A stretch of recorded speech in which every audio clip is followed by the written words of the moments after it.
오늘 말씀은 마태복음 24장 14절입니다. 마태복음 24장 14절 말씀입니다.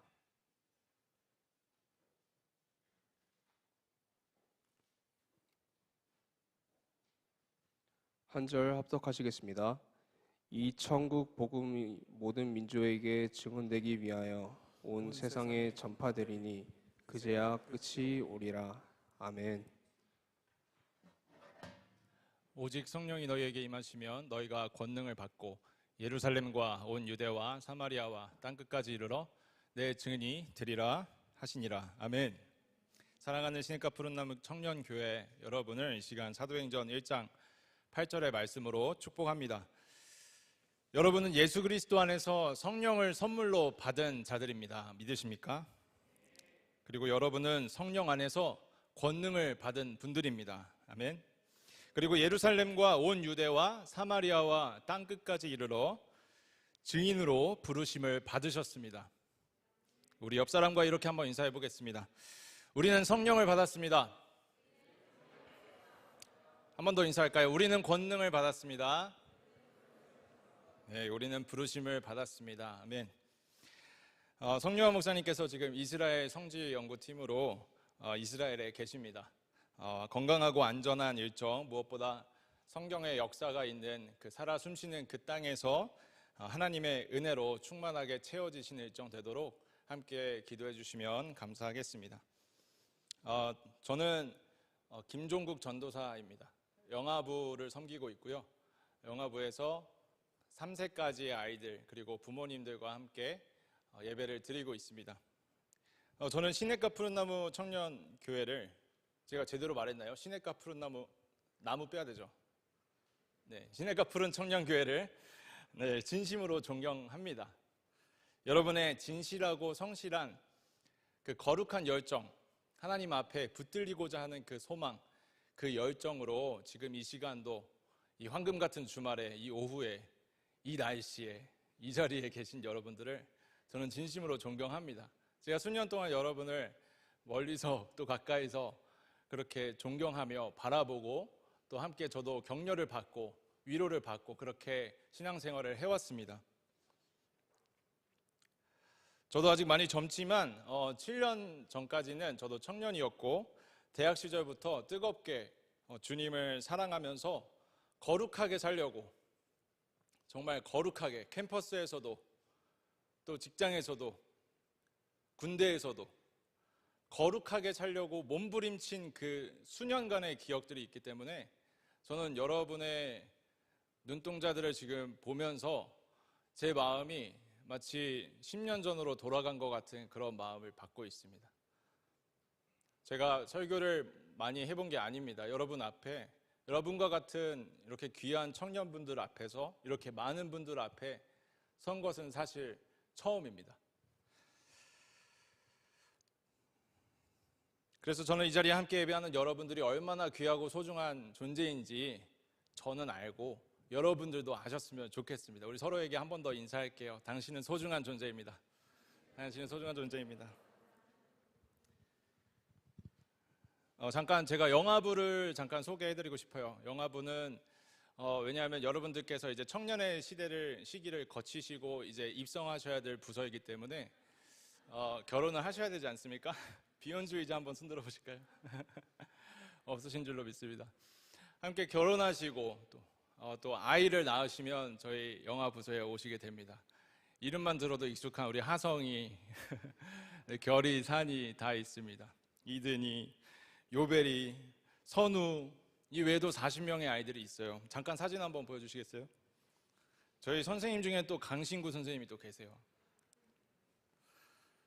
작년까지 저는 3년 동안 제가 그 바탕화면에 빼놓은 그 PPT가 있습니다. 거기 앞부분에 영아부 사진들을 몇 장 넣어놨습니다. 저는 작년까지 3년 동안 선교단체에서 본부 사역을 했습니다.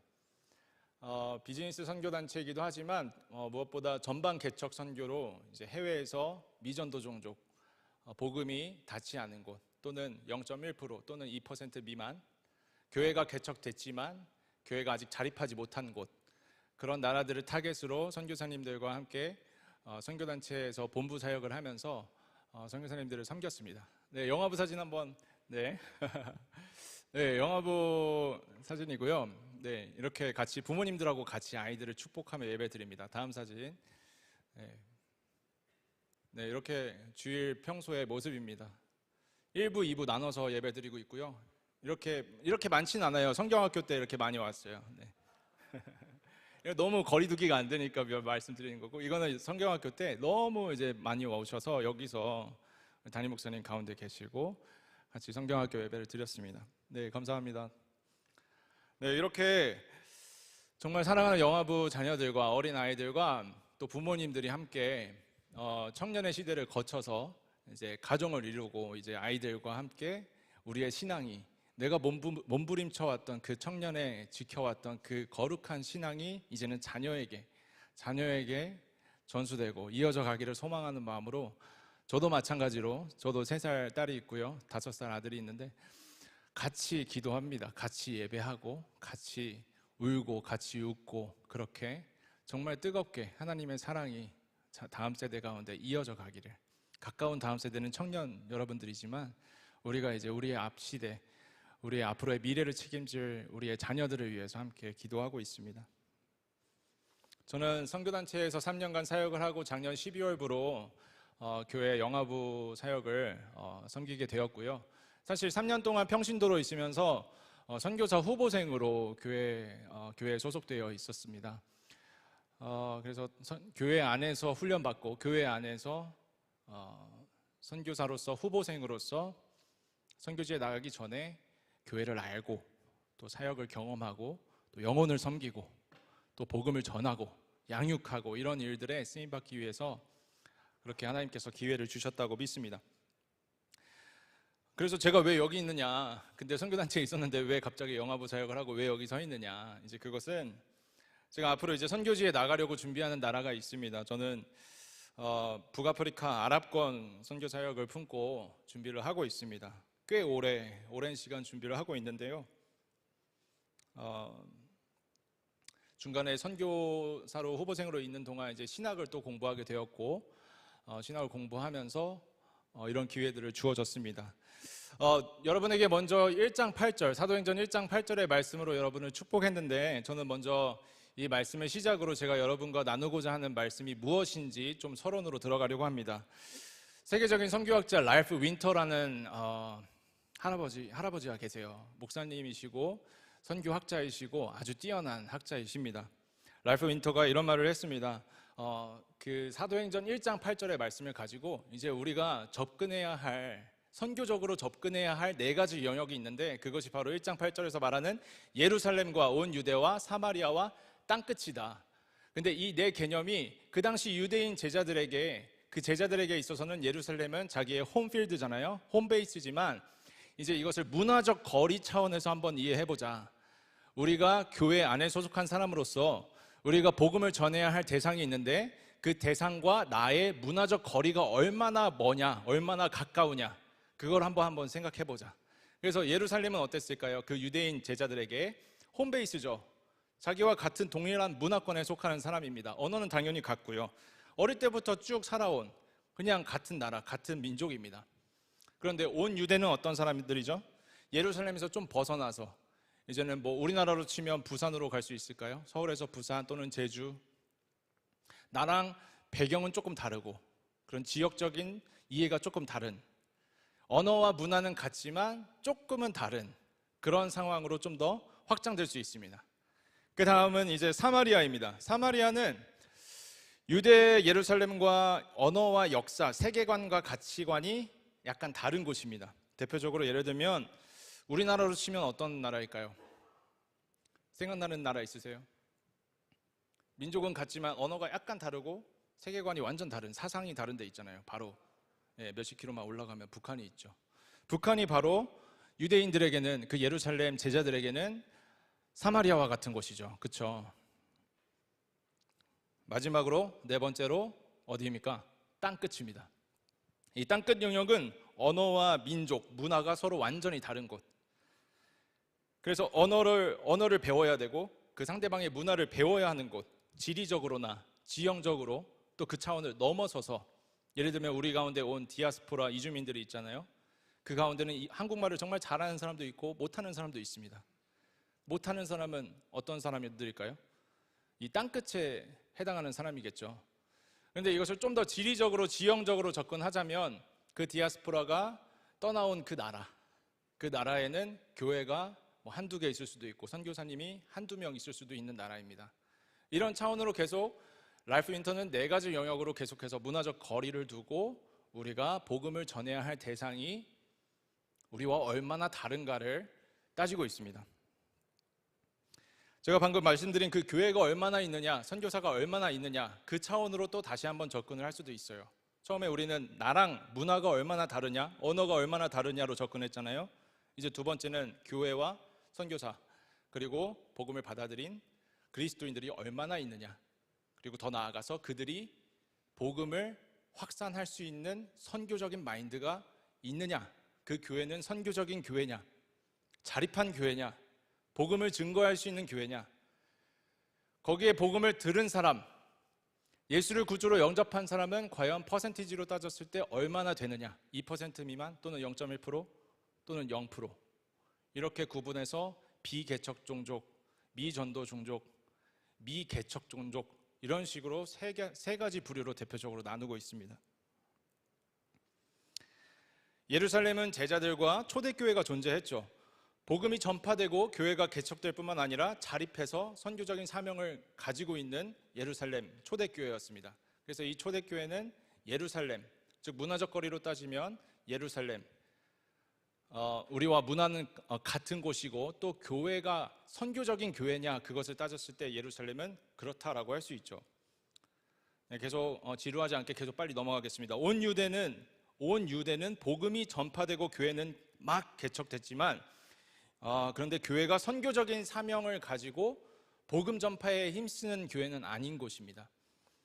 사마리아는 어떨까요? 복음이 전해지고 교회가 개척된 상태인데 정말 작은 숫자의 교회와 정말 적은 수의 그리스도인들이 있는 곳입니다. 마지막으로 땅끝은 복음이 아예 전해지지 않아서 교회가 없는 곳입니다. 저는 오늘 여러분과 예루살렘과 온 유대와 사마리아 땅끝 중에서 언어적 장벽과 문화적 장벽을 넘어야 하는 사마리아와 땅끝 영역에 대해서 여러분과 말씀을 나누고 싶습니다. 현지 교회가 아직 선교적 사명을 감당하지 못하고 있거나 겨우 버티고 연명하는 수준, 교회가 아직도 존재하지 않는 곳, 선교사가 필요한 곳, 사마리아와 땅끝에 해당하는 저는 선교지에 대해서 여러분과 나누고 싶습니다. 저는 고등학생 때 사역자로 부르심을 경험했습니다. 그리고 대학생 때 사역자 중에서도 어떤 사역자냐, 목회자냐, 선교사냐 하나님께 구하는 시간, 여쭤보는 시간들이 오랫동안 있었는데 하나님께서 저에게 그런 눈으로 바라보지 마시고 선교사로 불러주셨습니다. 당연히 선교사겠죠. 그런 눈으로 보셨는데 하나님께서 저에게 그렇게 사역자 중에서도 선교사로 부르심을 허락하셨고 제가 그 부르심에 반응하는 시간이 지금 한 12년에서 14년 정도 지나가고 있습니다.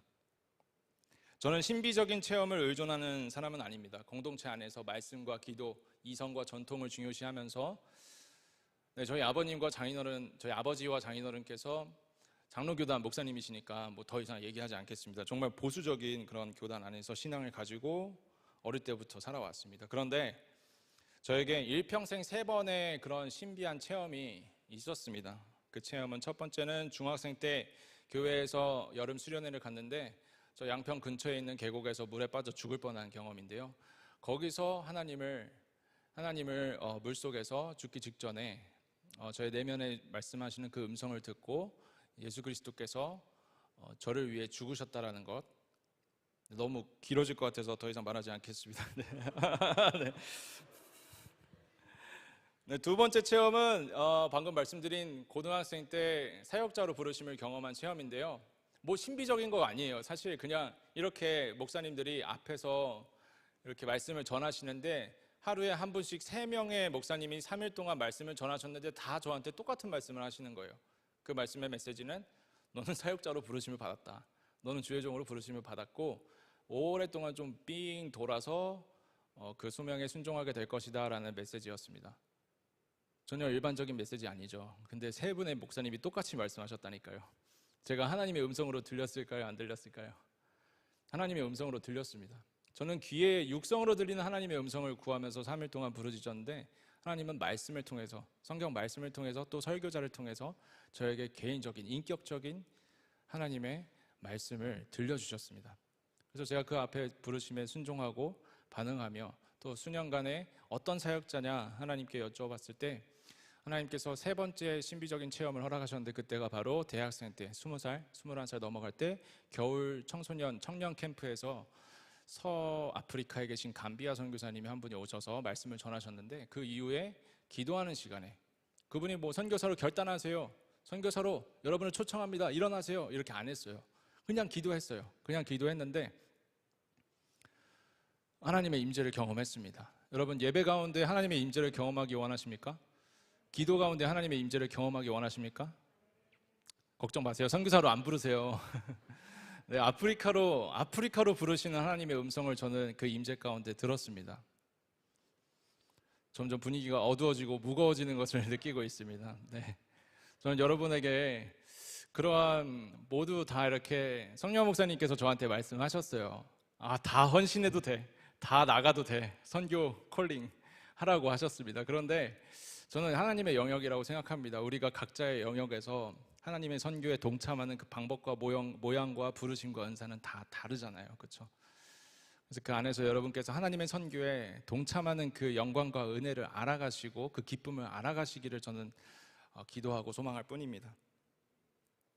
그렇게 세 번째 하나님을 경험한 임재는 저를 아프리카 선교사로 부르시는 하나님의 강력한 임재였습니다. 저는 그 임재 앞에서 바닥에 대자로 엎드려 얼굴을 땅에 대기 시작했습니다. 왜냐하면 그렇게 하지 않으면 죽을 것 같아서, 하나님의 그 위대하심과 놀라우신 그 임재가, 그 무게가 저를 짓눌렀습니다. 그런데 그것이 두려움이 아니라 경외였고 저를 향한 사랑으로 느껴졌습니다. 그래서 그 사랑 앞에 엎드려서 저의 얼굴을 땅에 대고 주님의 그 부르심에 감격하고 눈물을 흘릴 수밖에 없었습니다.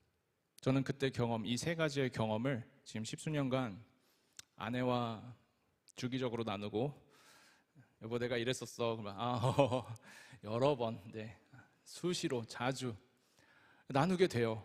자꾸 생각나니까, 거기에 반응하고 싶으니까, 순종하고 싶어서 계속 아내와 나누면서 아내와 함께 연합해서 같이 걸어가고 싶어서 그렇게 나누고, 그렇게 여러분에게도 지금 이 시간 이렇게 또 나누고 있습니다. 아프리카라는 대륙은 너무나 넓기 때문에 하나님께서 저를 아프리카로 부르실 때 구체적인 기도와 인도하심이 필요했어요. 그래서 1년 정도 기도하면서 하나님의 마음은 어디에 있는가를 구했습니다. 그때 하나님께서 저에게 주시는 마음은 선교사가 적은 곳으로 가라, 기독교가 정착하지 못한 곳으로 가라, 이슬람권으로 가라, 미전도 종족에게 가라, 이런 말씀들을 주셨습니다.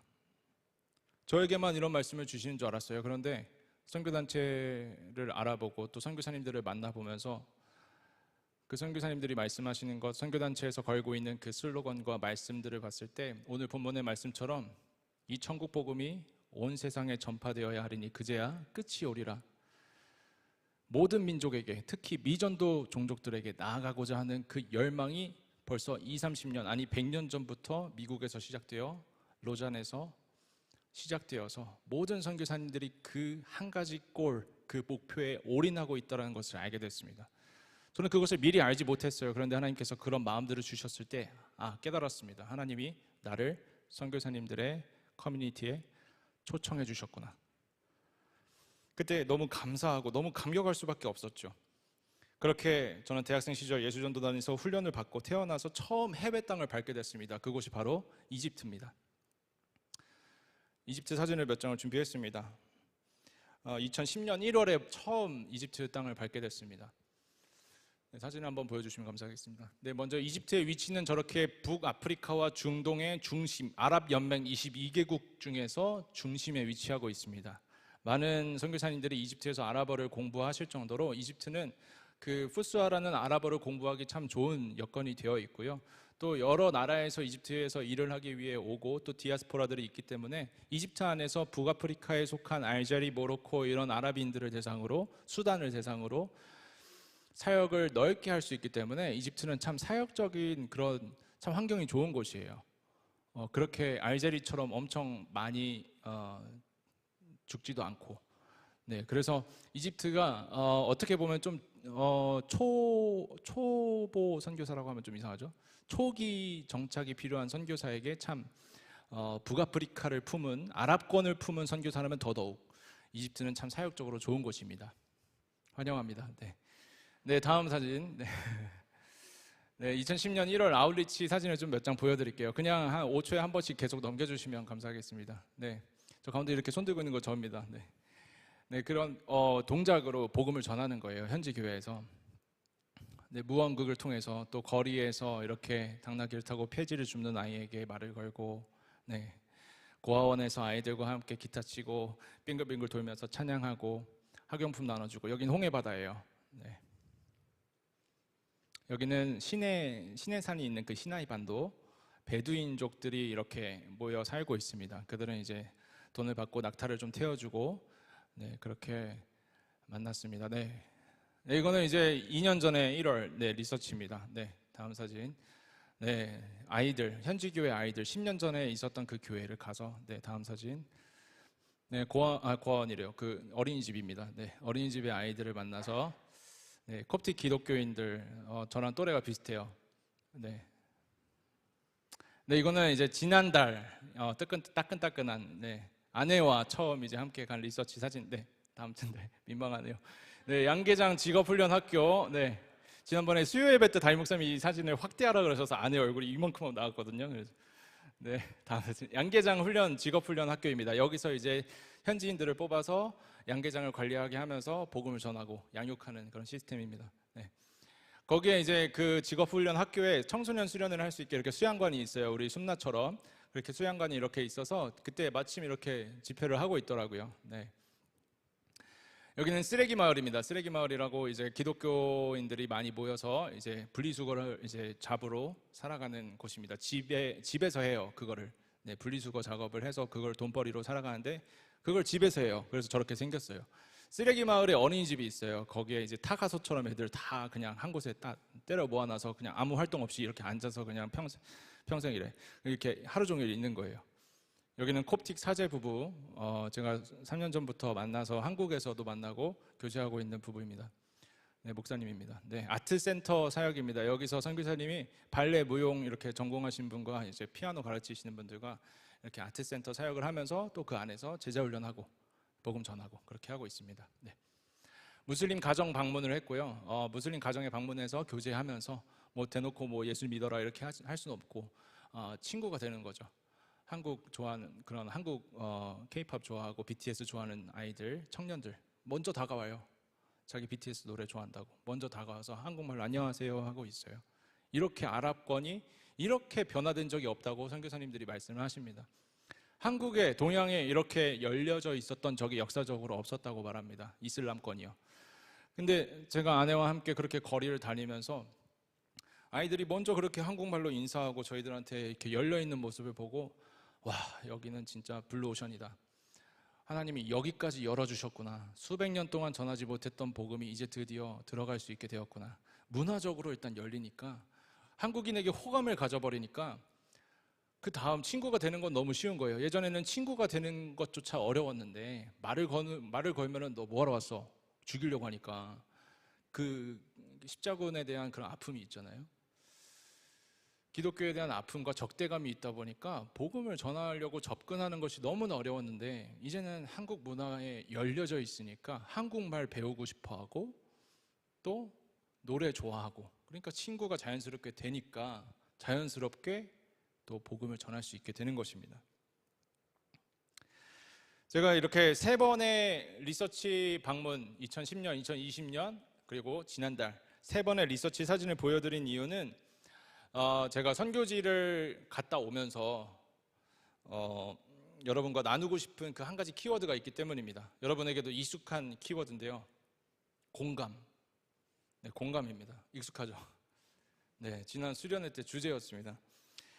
저는 청년교회 그 수련회 주제이기도 한 이 공감이라는 이 단어가 선교지를 정탐 리서치를 통해서 이렇게 풀어졌어요. 하나님의 마음을, 선교하고 싶어 하시는 그 하나님의 마음을 공감하는 시간이었다라고 그렇게 여러분에게 말씀드리고 싶습니다.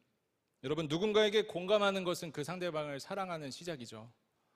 남자친구에게, 여자친구에게 공감받지 못할 때 사랑을 받는다고 생각을 하십니까? 공감하는 것은 사랑의 시작이라고 생각을 합니다. 그래서 하나님 사랑, 이웃 사랑을 실천하고 싶은 분들은 먼저 하나님과 이웃들과 공감을 해야 된다고 생각을 합니다. 근데 이 하나님의 선교, 마태복음 24장 14절의 말씀처럼 모든 민족에게, 마태복음 28장 19절 20절처럼 모든 민족에게 복음이 전파되기를 원하시는 그 하나님의 마음을 아는 길은 선교지를 갔다 오는 것만큼 좋은 게 없어요. 강신규 선생님 잘 아시죠? 그렇죠? 선생님 코로나 직후에 이렇게 아프리카 땅을 밟고 단기 선교를 갔다 오셨는데 하나님의 마음을 아는 시간입니다. 하나님의 그 선교적인 마인드를 공감하는 시간이에요. 너무 어려운 표현에서 죄송합니다. 쉽게 말하자면 하나님이 나를 사랑하는 것처럼 그 땅의 영혼도 똑같이 사랑하고 있다는 것을 깨닫고 돌아오는 것입니다. 여러분, 우리는 하나님이 날 사랑하신다는 것은 너무나 많이 선포하고 알고 또 감사하고 있어요. 그런데 하나님이 나를 사랑하는 것처럼 바로 옆에 계신 분을 똑같이 사랑하신다는 거 얼마나 생각하세요? 저는 좀 가끔 두려운 생각이 듭니다. 나를 사랑하신 그 자존감, 그리스도 안에서 정체성을 세우면서 하나님이 날 사랑하신다는 것을 우리는 수년간, 수십 년간 우리 한국교회는 외치고 있는데 저는 자칫 이게 나르시즘이 될까봐 너무나 두렵습니다. 내 옆 사람도 똑같이 그렇게 사랑하는데 왜 개인주의가 될까요? 저 열방 땅끝에 있는 이슬람 아랍권 아랍인들도 나처럼 똑같이 사랑하시는데 왜 그들에게 관심이 없을까요? 혹시 나르시즘에 빠져 있지는 않습니까?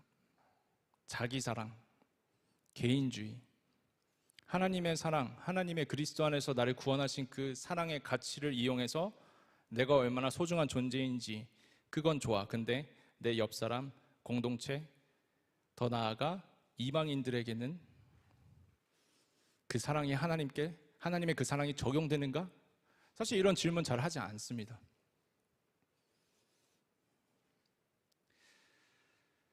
선교지에 가는 목적은 어쩌면 하나님께서 나를 사랑하시듯이 열방의 모든 민족을 얼마나 사랑하시는가 깨닫는 것에 있다고 믿습니다. 아멘이십니까? 하나님의 마음을 알게 되고 열방의 모든 민족을 향한 아버지의 마음을 공감하게 되는 것입니다. 특별히 저는 지난 8월 아내와 함께 선교지 땅을 밟으면서 불쌍히 여기는 하나님의 마음을 공감하게 됐어요. 긍휼이라고 하죠. 거리에서 구걸하는 사람들, 다리가 잘려서 앉아있고 장애인들, 뇌성마비, 깐난 아이를 안고 머리에 이제 그 열을 낮추는 패치를 붙이고 젖병을 물리고 있는데 그 바닥에 앉아서 울면서 아이가 열이 내리기를 울면서 젖병을 물리고 구걸하지도 않습니다. 돈 달라고 하지도 않아요. 근데 그들을 보고 제가 거리를 지나갈 때마다 아내와 함께 지나갈 때마다 이상하게 저에게 없었던 마음이 자꾸 샘솟는 걸 느꼈어요. 그냥 인간적으로 불쌍한 거 그걸 떠나서 가슴이 미어지는 거 혹시 느껴보셨어요? 눈물이 고이면서 그냥 지나칠 수 없는 거예요. 그냥 주머니에 몇 푼이라도 쥐어주지 않으면 그냥 지나갈 수가 없는 겁니다. 저는 이 마음이 저에게 제 마음에 선한 것이 하나도 없다는 것을 잘 알기 때문에 하나님께서 선교지에서 제 마음에 그런 하나님의 긍휼의 마음을 부어주고 계시다는 것을 직감할 수 있었습니다. 하나님 아버지의 영혼을 향한 그 마음, 그리고 제가 그렇게 거리에 있는 불쌍한 사람들을 도와주고 지나갈 때 거기서 끝이 아니었습니다. 갑자기 요 옆에 있던 무슬림이 저한테 와서 눈을 쳐다보고 고맙다라고 하는 거예요. 자기 민족을, 자기 동족을, 자기 동네 사람을 자기 동네 거지를, 자기 동네 장애인을, 자기 동네 제일 어려운 사람을 그냥 지나치지 않고 돈 몇 푼 쥐어줘서 너무 고맙다. 전 그 얘기를 딱 봐도 무슬림인 사람한테 그 고맙다라는 말을 눈을 똑바로 쳐다보면서 들었을 때 그냥 뒤통수를 한 대 맞은 것 같았어요. 이게 뭐 그렇게 대단한 거 아닌데, 나 그렇게 많이 돈 준 거 아닌데. 근데 그 사람이 왠지 모르게 제 마음을 느낀 것 같아요. 제가 그 사람을 정말 불쌍히 여긴다는 그 마음을 그 무슬림도 느낀 것 같아요. 공감한 것 같아요. 그러니까 관광객이 돈 쓰고 지나가네, 이게 아니라 와서 고맙다고 하는 거예요. 그 순간 무슬림에게 복음을 전하고 싶은 충동이 일어났지만 그렇게 하지 않았습니다.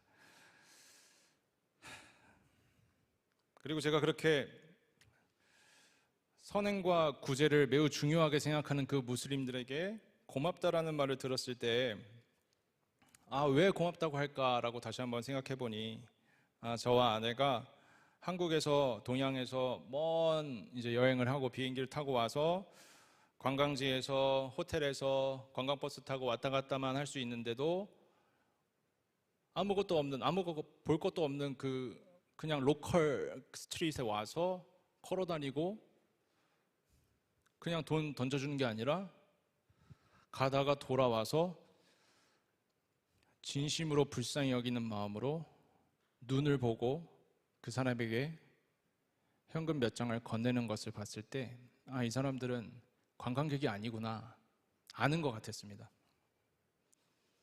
무슬림은 선행과 구제를 매우 중요하게 생각합니다. 그런데 무슬림들조차도 세속적으로 치우쳤기 때문에 그렇게 잘 하지 못하는 무슬림들이 많이 있기 때문입니다. 마태복음 25장 40절에 하나님께서 이런 말씀을 주셨습니다. 함께 읽어볼까요? 마태복음 25장 40절 말씀 함께 읽어보겠습니다.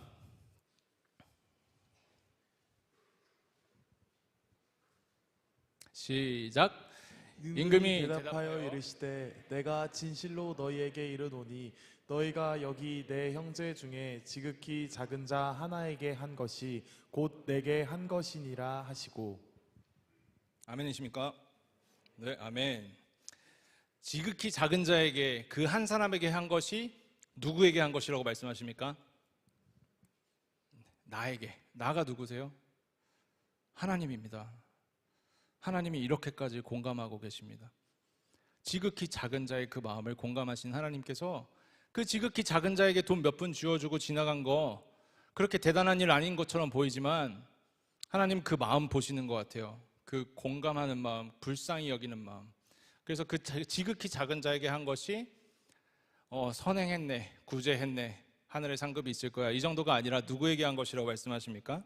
곧 내게 한 것이니라 이렇게 말씀하십니다. 여러분, 하나님과 공감하시는 여러분 되시기를 축복합니다. 아멘. 선교지에서 하나님과 함께 공감하시는 여러분 되시기를 축복합니다. 아멘.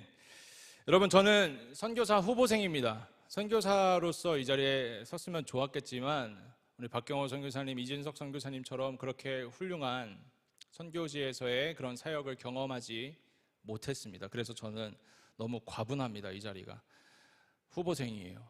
네, 제 ROTC 후보생 동기가 지금 앞에서 저를 꿈뻑꿈뻑 쳐다보고 있습니다. 후보생이었습니다. 또 후보생입니다. 무슨 말이냐? 12년간 14년간 기다리기만 하고 있습니다. 기도만 하고 있습니다. 이게 저에게 컴플렉스예요. 어떻게 보면 되게 비참해요. 부르심을 받았는데 그냥 적당히 부르심을 받은 게 아니라 땅에 얼굴을 대고 펑펑 울면서 통곡을 하고 시간이 한참 지나고 눈을 떠보니 제 주변에 10명이 넘는 사람들이 저를 향해서 손을 뻗고 기도하고 있는 그 상황을 기억하면 부르심 적당히 받은 거 아닌 것 같은데 근데 왜 12년 동안 기도만 하고 기다리고 있을까? 하나님께서 수없이 여쭤봤습니다. 하나님 왜? 아니 하나님 왜? 더요? 더 기다립니까? 더 기도합니까? 하나님 저 땅에 저 필요하시지 않으십니까? 저 일 잘할 수 있어요. 근데 하나님은 저에게 또 이렇게 말씀을 하십니다. 여러분 연초에 수련회 다녀오셨죠? 수련회 다녀오신 분 한 분. 네. 많이. 연초에 수련회 주제가 혹시 뭐였는지 기억하시나요?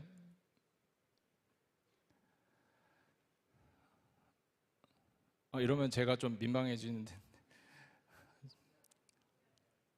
제가 잘못 알고 있는 거 아니죠? 연합 아닙니까? 네, 겨울 그 연초 수련회 연합. 제가 다른 교회. 네.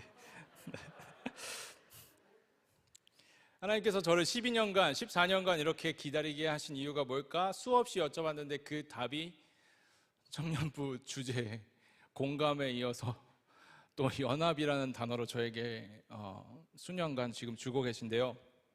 하나님은 저에게 연합하라, 그래서 기다려라, 그래서 기도해라, 그래서 훈련 받아라, 더 연합해라, 더 기다려라, 계속 말씀을 하십니다. 첫 번째는 부부와의 연합이에요. 저는 누구보다 아내와 먼저 연합하는 시간이 필요했습니다. 20살에 선교사로 부르심을 경험하고 부르심과 소명에 대한 열정으로 가득했어요. 그때 저는 선교지에 평생 살기 위해서는 바울처럼 독신으로 서원을 하는 것이 가장 바람직하다고 생각을 했습니다. 그리고 독신으로 서원하려고 하는 그 순간 하나님의 뜻이 아닌 것을 깨달았습니다. 저는 함께 선교사로 헌신해서 선교지에서 평생을 함께할 배우자가 필요하다는 것을, 배우자를 놓고 기도를 해야 한다는 것을 알았습니다. 하나님이 알게 해주셨죠. 그래서 지금의 아내를 기도 끝에 만나게 되었고 7년간의 기다림과 인내의 시간이 또 시작됐습니다. 결혼하기까지 7년의 시간이 또 시작됐습니다. 지금 시간이 너무 많이 지나서 더 얘기하진 않겠습니다. 그 이후에 또 7년의 시간이 또 시작됐습니다. 은찬이가 태어나고 소원이가 태어나고 이제 5살이 지금 되면서 그 전에 결혼생활, 신혼생활 잠깐 하고 또 7년간의 시간이 지금 지나고 또 신학 공부 1년 남았고 또 내년에 사역 더 하면서 내후년에 파송 받을 것까지 생각하면 한 7년까지, 그래서 총 14년이 걸릴 것으로 지금 계산이 됩니다. 왜 이러고 있을까요?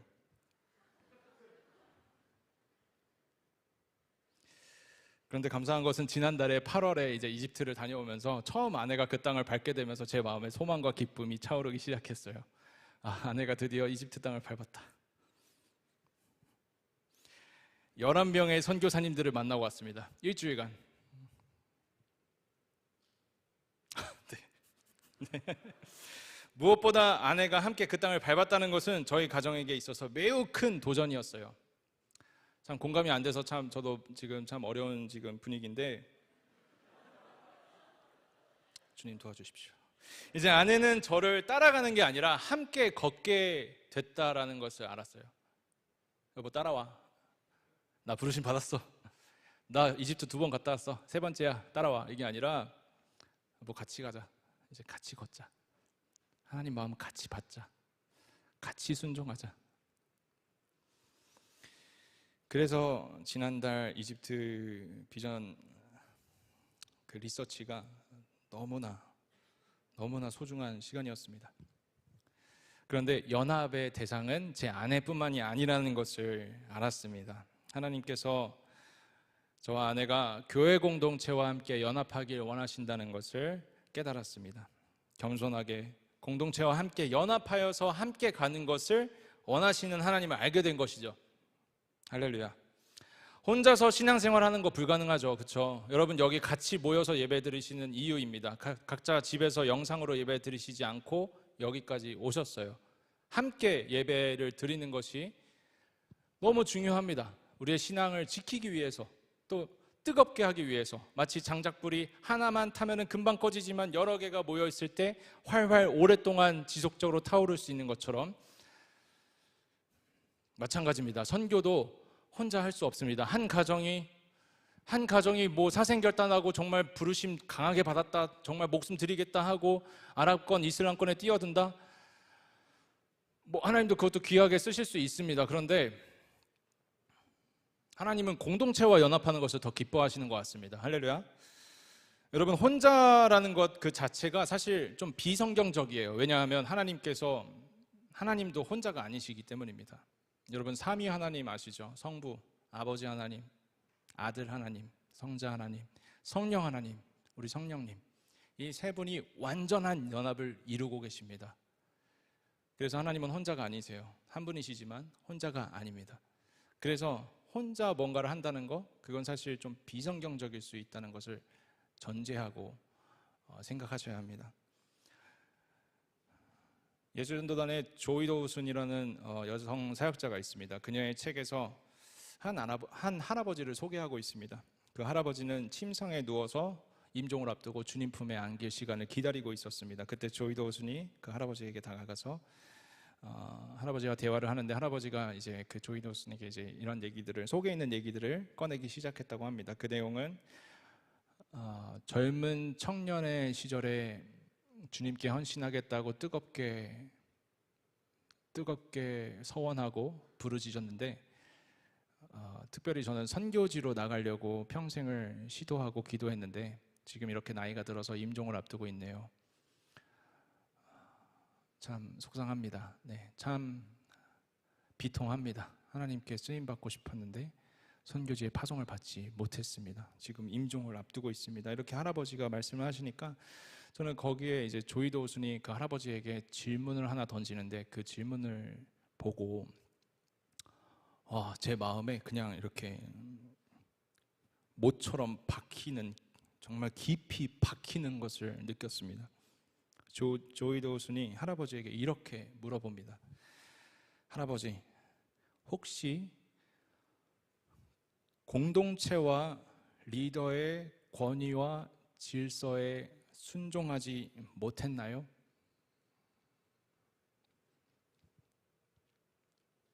할아버지, 혹시 공동체 안에서 그 리더의 권위와 질서 앞에 순종하지 못하고 혹시 그 자존심을 내려놓지 못한 경험이 있지 않으십니까? 이렇게 물어보셨습니다. 거기에 할아버지는 대답을 하지 못했어요.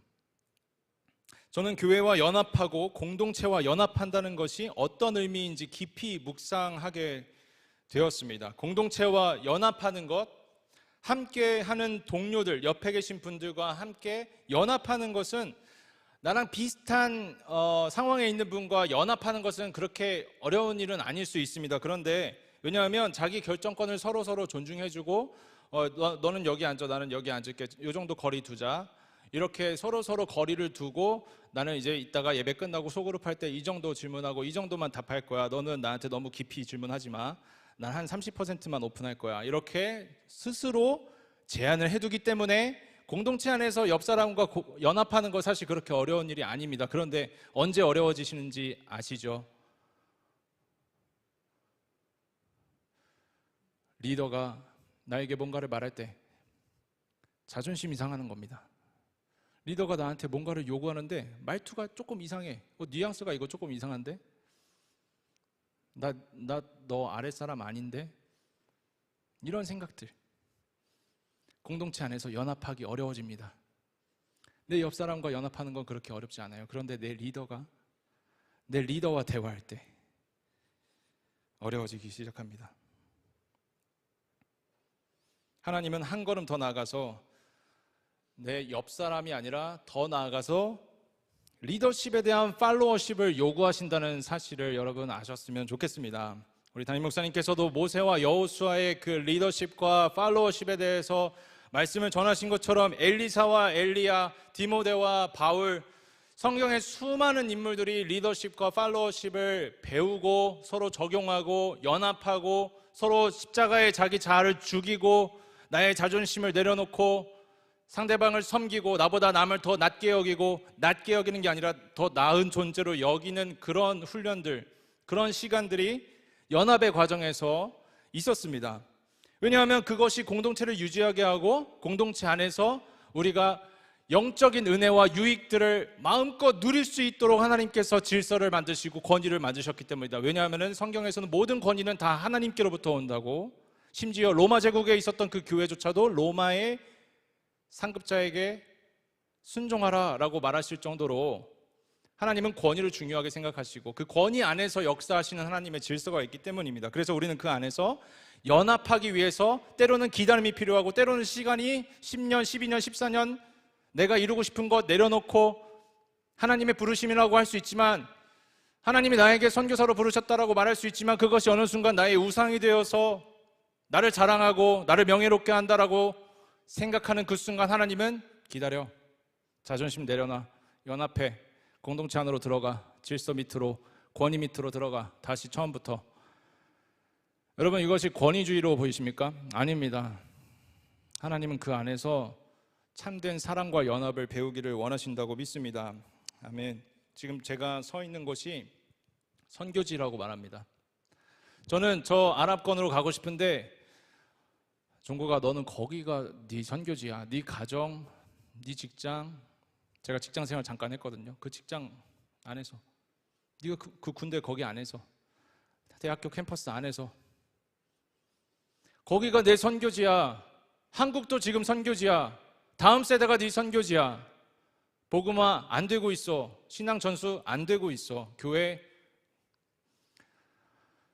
침체되고 있다고 말합니다. 지금 여기가 너의 선교지다. 그러니 왜 굳이 이슬람권, 왜 굳이 아랍권, 왜 굳이 복음이 닿지 않은 그곳으로 가려고 하니?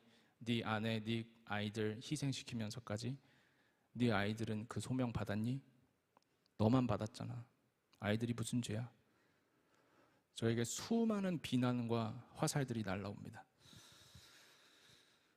제가 10년 넘는 시간 동안 주변에서 많이 듣는 말이었습니다. 그런데 이 내가 선 곳이 선교지다, 내가 선 곳이 바로 선교지다라는 이 개념은 해외 선교에 대한 그 책임, 해외 선교의 당위성과 중요성을 약화시키는 의도로 사용된 말이 아니에요. 이 땅에서 그리스도인들이 마땅히 세상의 빛과 소금으로 살아갈 그리스도의 제자의 삶을 나타내고 증거하는 것, 그것을 강조하는 것이죠. 굳이 선교지, 땅끝이라는 개념을 적용해서 거기다가 끼워 맞추기 때문에 마치 선교지 굳이 안 가도 돼, 거기까지 왜 가? 우리나라에도 이슬람 이주민들 많이 들어와 있어. 디아스포라 사역해. 거기까지 왜 가? 비행기 값 그걸로 그냥 애들 구제해. 이런 수많은 계산과 판단과 지적들이 있을 수 있지만, 예수님은 오늘도 말씀하십니다. 모든 민족에게 가라. 복음이 닿지 않은 그곳으로 가라. 모든 민족을 제자 삼아라. 땅끝까지 이르러 내 증인이 되라 말씀을 하시는 것이죠.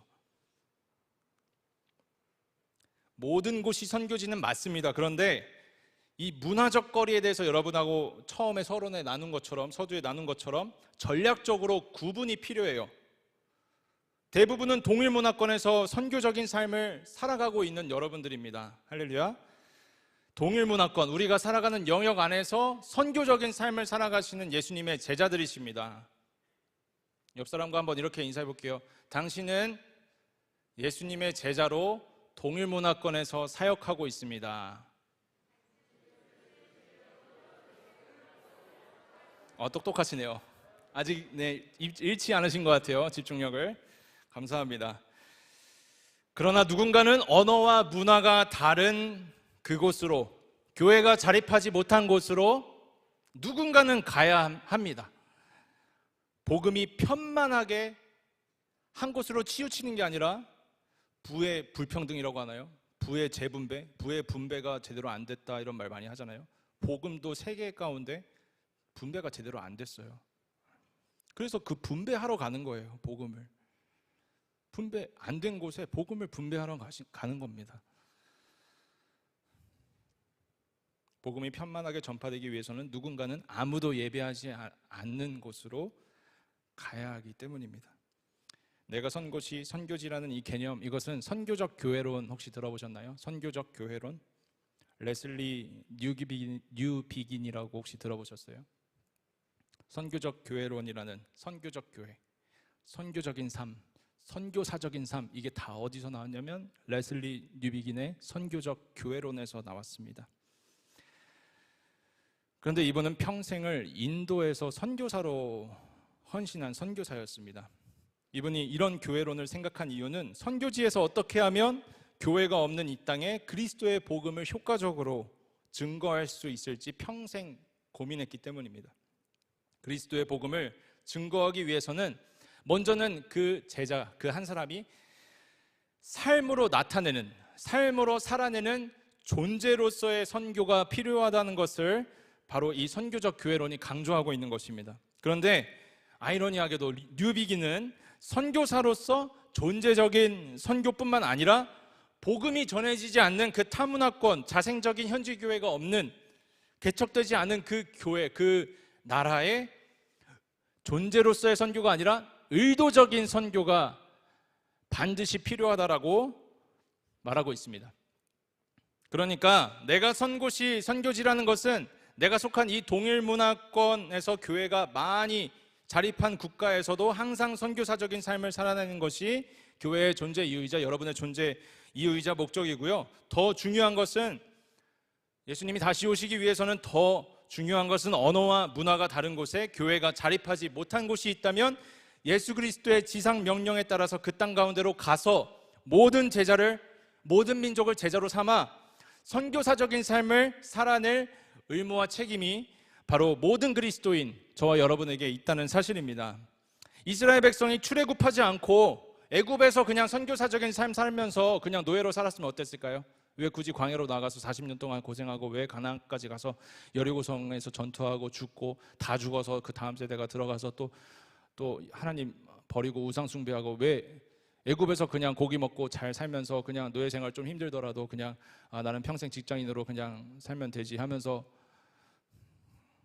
거기서 애굽에서 그냥 선교사적인 삶을 살지 왜 광야까지 가서 그렇게 고생을 했나요? 예수님도 예루살렘에서 그냥 좀 교회, 초대교회 잘 만들어서 여기서 나에게 영광 돌리고 예배 잘 드려서 예루살렘 복음화하고 내가 올 때까지 기다려, 내가 다시 올게. 근데 왜 온 유대와 사마리아와 갑자기 땅끝까지 나가라고 말씀하시나요? 바로 부르심과 사명이 있기 때문인 줄 믿습니다. 예수님도 제자들에게 믿음 잘 지키고 예루살렘에서 그냥 머물러서 그냥 신앙생활 잘 하라고 그렇게 우리의 신앙생활의 그 바운더리와 지리적 영역을 제한하지 않으셨듯이 우리도 여러분도 그리스도의 제자로서 살아가시는 그 삶의 영역을 그냥 내가 선 곳이라고, 내가 발 디디고 있는 곳이라고 제한하면 무슨 도전이 있습니까? 무슨 모험이 있습니까? 무슨 재미가 있습니까? 평생 공무원으로 살아가는, 공무원을 폄하하는 것이 아닙니다. 공무원으로 살아가는 것처럼 그냥 그 한 곳에만 그냥 쭉 있는 거, 이걸 넘어서서 하나님은 그냥 그 모험을 뭐 즐겨라 이런 게 아니라 나는 너를 사랑하는 것처럼 저 멀리에 있는 영혼도 사랑하는데 걔는 복음을 듣질 못했어. 복음을 말해줄 사람도 없어. 그 복음을 말해줄 사람을 파송하는 단체도 없고 공동체도 없어. 그러니까 좀 같이 연합해서 선교하면 안 될까? 그렇게 말씀하시는 것입니다. 하나님의 꿈, 여러분을 향한 하나님의 꿈과 비전은 내가 속한 곳, 내가 익숙한 곳을 넘어서서 유대와 사마리아와 땅끝 모든 민족까지 나아가 하나님을 알게 하는 것입니다. 할렐루야. 여러분 한 가지 영상 하나만 같이 보고 계속 말씀 전하겠습니다. 한 4분짜리 영상인데요. 잠깐 불을 꺼주시고 같이 한번 영상 시청하겠습니다.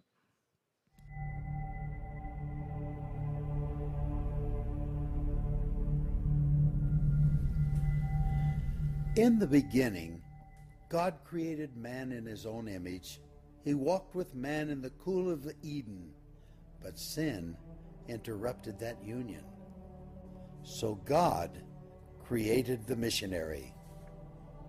God said, I need someone willing to say no to the status quo, no to the dream of wealth, leave their families to fly to a distant land, and learn a language they have never heard, ride in cramped buses on backs of camels, someone who would sleep anywhere, eat anything, bear the heat, and fight the freeze with a smile on their face, just to take the gospel to a people not their own. So God created the missionary. God said, because the harvest is plentiful, I need someone ready to sow the seed, to plow the ground, water the seed, and reap the harvest which is ripe. Someone to go and train, to multiply the crops, and to answer the call and pay the price. So God created the missionary. God said, I need someone who is a radical servant of all, taking the lowliest job, washing the feet of the poor, caring for the sick, and cleaning their wounds. I need someone to visit the prisoner, care for the widow and the orphan, to sit in the dust with a child and tell them that they are loved. So God made a missionary. God said he needed someone who would believe that blind eyes could see and lame feet could walk and that the dead could live again. Someone who would pray long hours and intercede through the night with wordless groans of petition so that one soul might be saved. God said, I need someone honest and brave, full of grace, mercy, and compassion, free from fear and passivity, walking in true identity, someone burning with love and girded with truth, someone who radiantly reflects God's glory. So God made a missionary. God said, I need someone who would say yes before they were asked, someone who would go to distant islands, barren deserts, inner cities, closed nations, next-door neighbors, and prestigious universities to reach the unreached. Who would hike any mountain and endure any obstacle? Because how will they believe in him of whom they have never heard? How will they hear unless someone preaches? And how will they preach unless they are sent? So God made the missionary. 감사합니다. 선교사를 창조하시고 선교사를 부르셔서 보내시는 하나님은 선교하시는 하나님이십니다. 아멘. 아멘. 하나님은 오늘도 하나님의 사람을 찾으시며 하나님의 선교에 동참하도록 부르시는 하나님이십니다. 아멘이십니까? 오늘 본문 말씀은 선교사의 존재 이유를 말씀하고 있습니다. 선교사의 꿈은 마라나타, 아멘 주 예수여 오시옵소서죠. 이 천국 복음이 모든 민족에게 증언되기 위하여 온 세상에 전파되리니 그제야 끝이 오리라. 아멘. 예수 그리스도의 재림의 때는 오직 하나님 아버지만 아시죠. 그러나 오늘 본문 말씀은 언제 끝이 나는지 조금 말씀해 주십니다. 그때는 바로 천국 복음이 모든 민족에게 증언되는, 모든 민족에게 전파되는 그때입니다.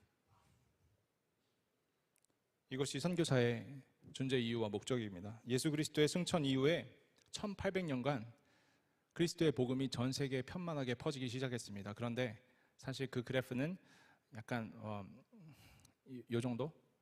근데 1800년이 지나면서 그 그래프가 어떻게 되는지 아세요? 복음이 확산된 속도 아시는 분? 요렇게 가다가 1800년 동안 요렇게 가다가 요렇게 갔습니다.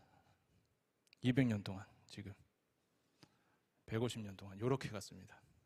무엇을 의미할까요? 1800년 동안 복음이 전해진 인구수보다 200년 동안 복음이 전해진 인구수가 훨씬 많습니다. 저는 마태복음 24장 14절의 말씀이 성취되는 그때가, 저는 우리 부모님 세대도 그렇게 말씀하셨지만 이 세대에 끝날 수 있다. 미국의 많은 선교사들이 양화진에 묻혀있는 이유 아십니까? 이 세대의 끝을 보기 원해서. 우리 부모 세대 1920년, 30년 선교한국에 수천 명이 헌신하며 20만 명 가까이 되는 선교사가 전 세계에 나갔습니다. 그때 우리 부모 세대 선교사님들이 바라고 소망한 것은 마라나타, 이 세대에 끝나게 하옵소서. 내가 마지막 주자가 되게 하옵소서.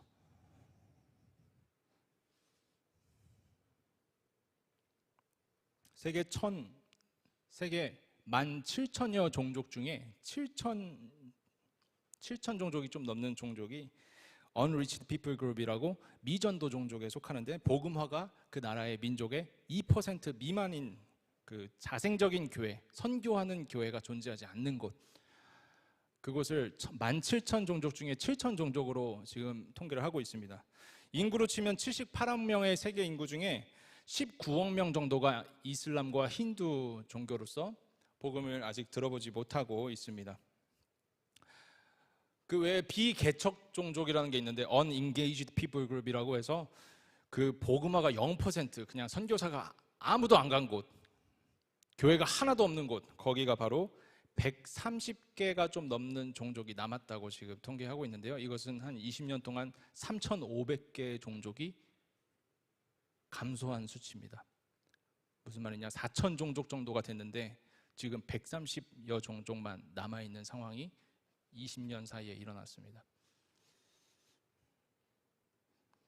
부모 세대 선교사, 우리 한국 선교사가 20만 명 가까이 된다고 말씀드렸죠. 한국 교회 1,000만 명 중에 2% 정도뿐이 이제 선교사로 헌신했는데, 그것도 어마어마한 숫자였습니다. 현재 한국 선교사는 10만 명이 안 됩니다. 그리고 다 고령화됐어요. 죄송합니다. 40대가 막내 선교사, 10년 동안 막내 선교사예요. 후임 선교사가 없어요. 20대, 30대가 없어요. 인터콥의 많은 청년들은 헌신하고 있긴 하지만 사실 그들은 연합하지는 않고 있고 20대, 30대 선교사가 없습니다. 40대 이상의 선교사님들이 10년 넘게 막내 선교사예요. 그리고 후임을 기다리고 있지만 별로 소망이 없어요. 지금도 여기 좀 주무시는 분들 많이 계신 걸로 알고 있는데, 하나만 말씀드리면 저는 여기서 다시는 이 설교 안 해요. 처음이자 마지막으로 이 설교합니다. 제가 12년, 14년 동안 기다린 이유에 대해서 물었을 때 최근 한 1, 2주 동안 말씀을 준비하며 하나님께서 저에게 주신 마음은, 너 오늘 여기 서서 이 설교하려고 12년, 14년 기다렸다면 믿을래?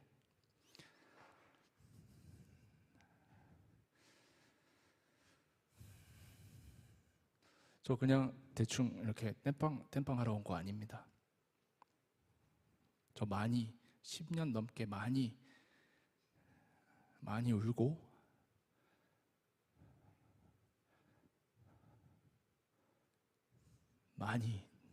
눈물 많이 흘리면서 이 자리에 서 있습니다. 여러분을 이렇게 주무신 분을 비난하는 게 아닙니다. 오해하지 않으셨으면 좋겠습니다. 그냥 그렇다는 거예요. 누가 다음 바톤을 잡을 것인가? 지금 은퇴를 앞두고 계신 선교사님들, 그 바톤을 누가 잡아줄 것인가? 20년, 30년 동안 뿌린 그 부모님들의 눈물과 그 재정, 그 헌신, 그 시간들, 거기에 이루어 놓은 그 센터, 그 모임, 무슬림에서 개종한 그 한 사람 한 사람 소중한 그 한 영혼들이 모인 그 작은, 대여섯 명 정도 되지 않지만 그 작은 커뮤니티, 그거 그냥 버리고 갈 수 없지 않습니까? 은퇴한다고? 노후 준비한다고? 누가 바톤을 잡아주러 와야 될 거 아니에요.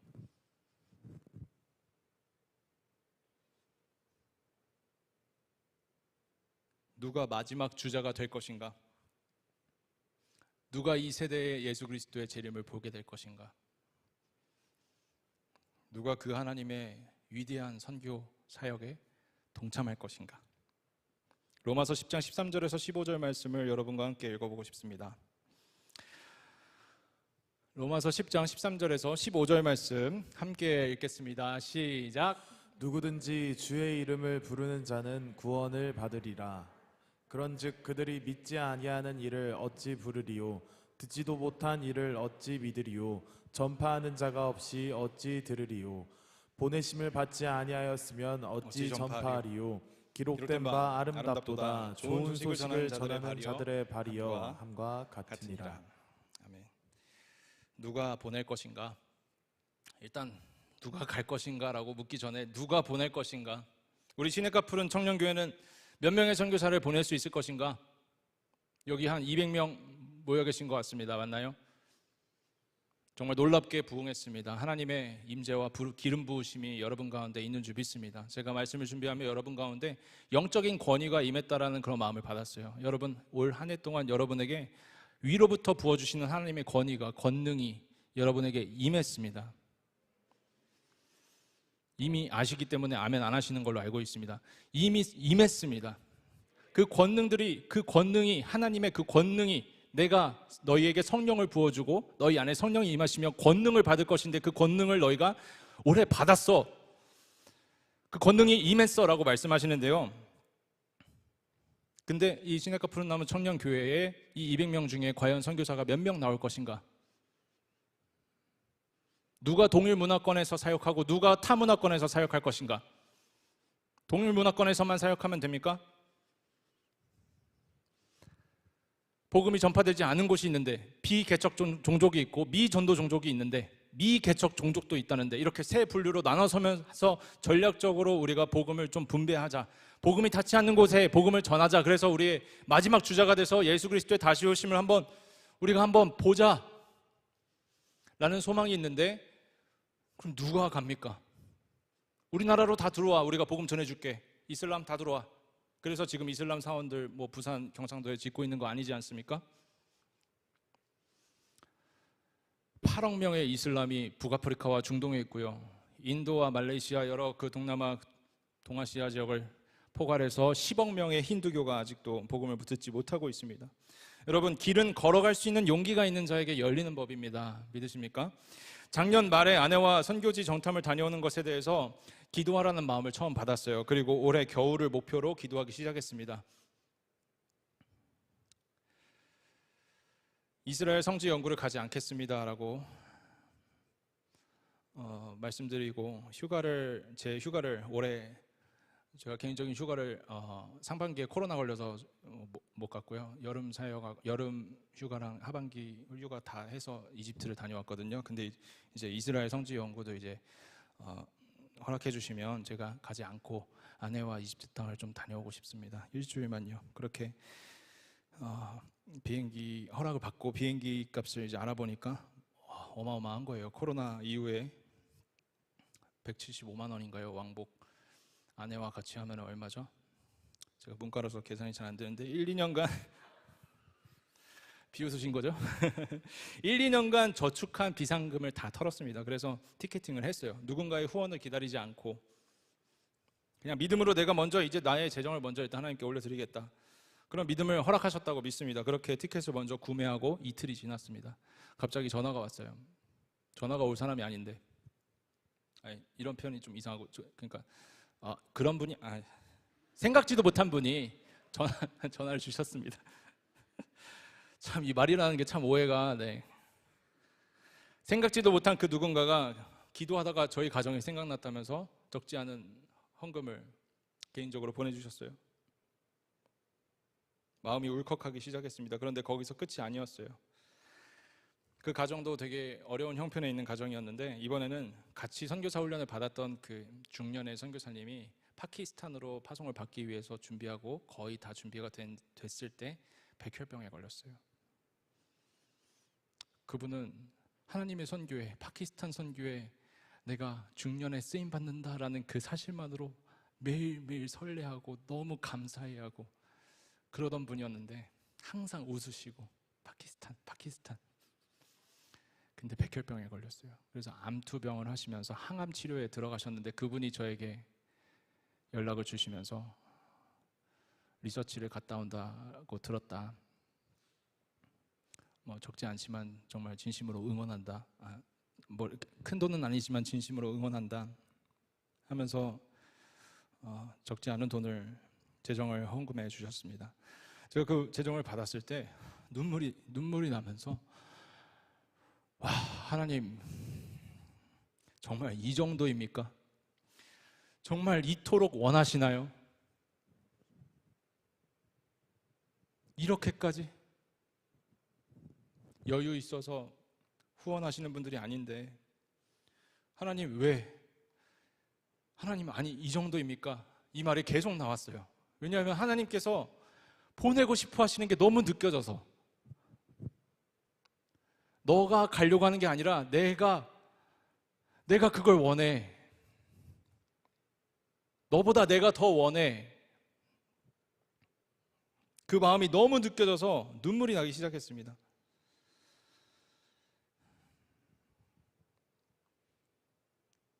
아브라함에게 말씀하신 하나님의 음성은 간단했습니다. 본토 친척 아비 집을 떠나 내가 내게 지시할 땅으로 가라. 제자들에게 말씀하신 예수님의 명령은 간단했습니다. 너희는 가라. 가서 모든 민족을 제자로 삼아라.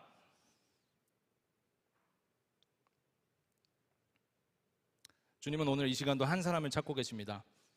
하나님의 마음을 알고 공감해서 하나님과 연합하여 하나님의 선교에 동참할 한 사람을 찾으십니다. 저는 이 문장에 제 영혼을 담았어요. 저는 여기서 이 설교 다시는 안 해요. 오늘 처음이자 마지막입니다. 주님은 오늘도 이 시간 한 사람을 찾고 계십니다. 하나님의 마음을 알고 공감해서 하나님과 연합해서 하나님의 선교에 동참할 한 사람, 바라기는 두 사람, 그 두 사람이 결혼하면 더 좋겠지만 한 가정을 찾고 계십니다. 할렐루야. 네, 저만 갈 수는 없잖아요. 열방이 주께 돌아오는 날, 예수 그리스도의 재림의 날, 땅끝에서 다시 오실 주님을 맞이할 복음의 라스트 러너, 마지막 주자를 찾으신다고 믿습니다. 이사야 6장 8절에서 이렇게 말씀하시는데요. 함께 읽고 우리 찬양하겠습니다. 이사야 6장 8절 함께 읽고 찬양하겠습니다. 시작. 내가 또 주의 목소리를 들으니 주께서 이르시되 내가 누구를 보내며 누가 우리를 위하여 갈고 하시니 그때 내가 이르되 내가 여기 있나이다 나를 보내소서 하였더니. 아멘. 내가 여기 있나이다 나를 보내소서. Here am I, send me. 제가 여기 있습니다. 저를 보내십시오. 제가 주님의 사랑에 감격하여 입술로만 주님 사랑한다 하지 않고 주님의 마음이 있는 그곳에 제가 가겠습니다. 아무도 가려고 하지 않는 그곳에, 아무도 예비하지 않는 그곳에 주님 허락하시면 제가 가고 싶습니다. 주님께 반응하시는 여러분 되시기를 주님의 이름으로 축복합니다. 함께 찬양하겠습니다. 사망의 그늘에 앉아. 사망의 그늘에 앉아 죽어가는 나의 백성들, 절망과 굶주림에 갇힌 저들은 내 마음에 오랜 슬픔, 고통의 멍에에 매여 고통의 멍에에 매여 울고 있는 나의 자녀들, 주님의 마음에 공감하시기 바랍니다.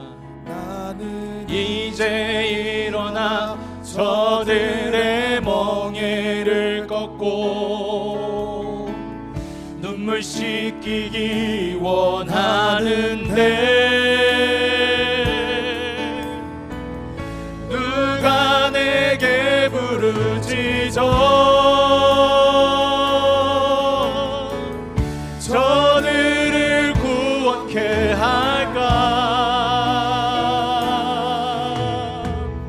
누가 나를 위해 가서 나의 사랑을 전할까?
주님, 주님의 마음을 알기 원합니다. 주님, 다 알 수는 없지만 주님의 그 열방을 향한 주의 마음 조금이라도 알기 원합니다. 그래서 주님을 사랑한다 말로만 고백하지 않고 입술로만 떠드는 것이 아니라 주님, 주의 사랑에 반응하길 원합니다. 주의 마음이 있는 그곳으로, 주의 마음이 향한 그곳으로, 하나님의 마음이 있는 그곳에 동참하기를 원합니다라고 이 시간 주님의 이름 한번 부르시고 합심해서 기도하시겠습니다. 주여, 누가 내게 부르시죠. 저들을 구원케 할까. 주님의 마음을 알기 원합니다. 누가 나를 위해 가서 나의 사랑을 전할까.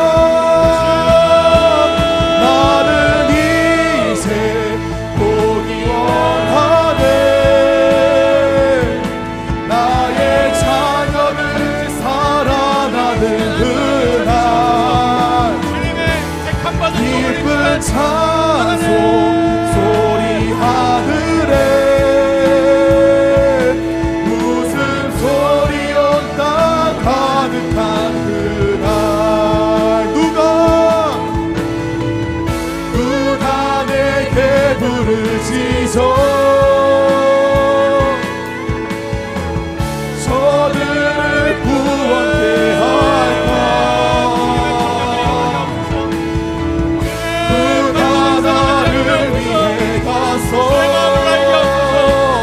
주의 마음을 공감하게 하옵소서. 나의 사랑을 전할까. 나는 이제 보기 원하네. 나의 자녀들 살아나는 그날 기쁜 찬송 소리 하늘에 웃음소리 온나 가득한 그날. 하나님, 이 시간 주님의 사람을 찾으시옵소서. 주의 마음을 공감하기 원하는 그 한 사람을 찾으시옵소서. 주님, 우리가 여기 있습니다. 주님, 우리가 두려워하지 않습니다. 그 길이 얼마나 기쁜 길인지, 그 길이 얼마나 영광스러운 길인지 우리가 알기 원합니다. 주의 마음을 깊이 공감하며 주님과 연합하여 또 공동체와 연합하여 주님의 마음이 그곳으로, 주님의 마음이 있는 그곳으로, 아무도 예배하지 않는 그곳으로 우리가 예배자로 가기를 소망합니다. 주님, 우리를 보내소서.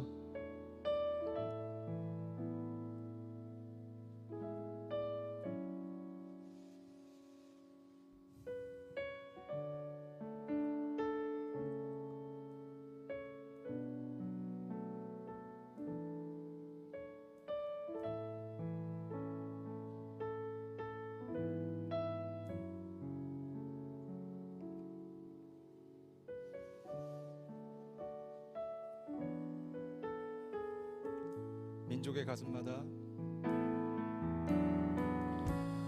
민족의 가슴마다 피 묻은 그리스도를 씻으시어 이 땅에 부르고 부른 그리스도의 계절이 오게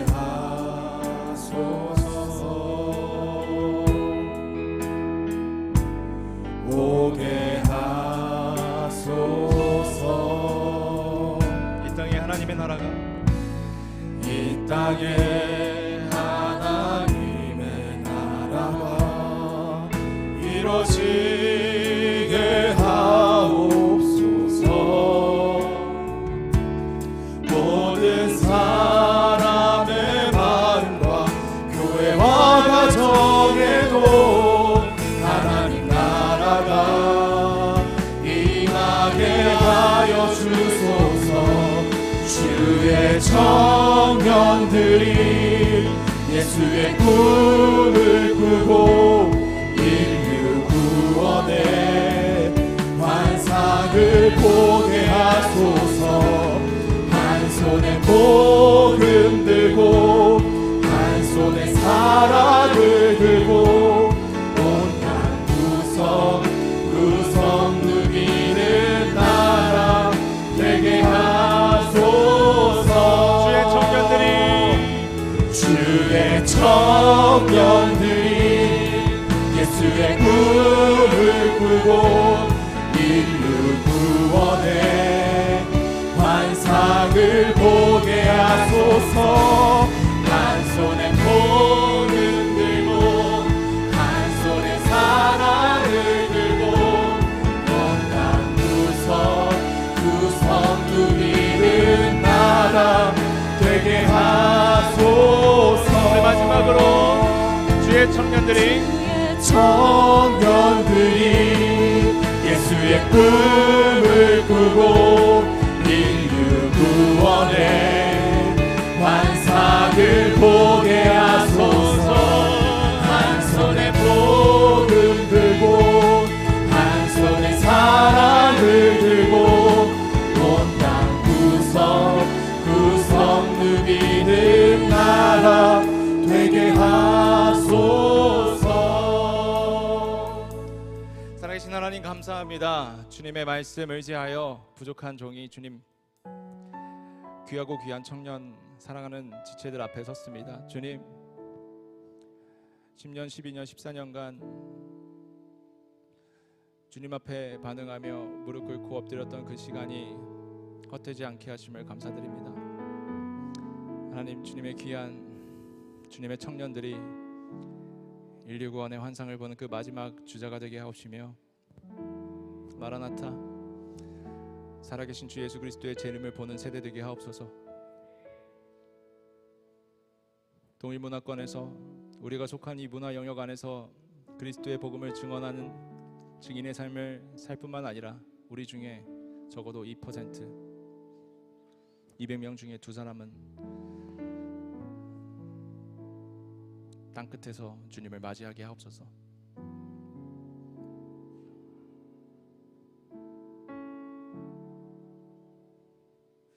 주님을 사랑합니다. 주님 말로만 입술로만 사랑하지 않고 주의 마음이 있는 곳, 주의 눈물이 있는 곳, 주님의 슬픔이 있는 곳에 주님과 공감하며 살기 원합니다. 우리의 종교적인 위선과 허례허식을 벗고 우리의 신부 되신, 우리의 신랑 되신 주 예수 그리스도 주님을 맞이하는 그날을 고대하며 우리의 몸과 마음과 삶을 드려 주께 예배하는 삶 모두 살게 하여 주시옵소서. 주님을 사랑합니다.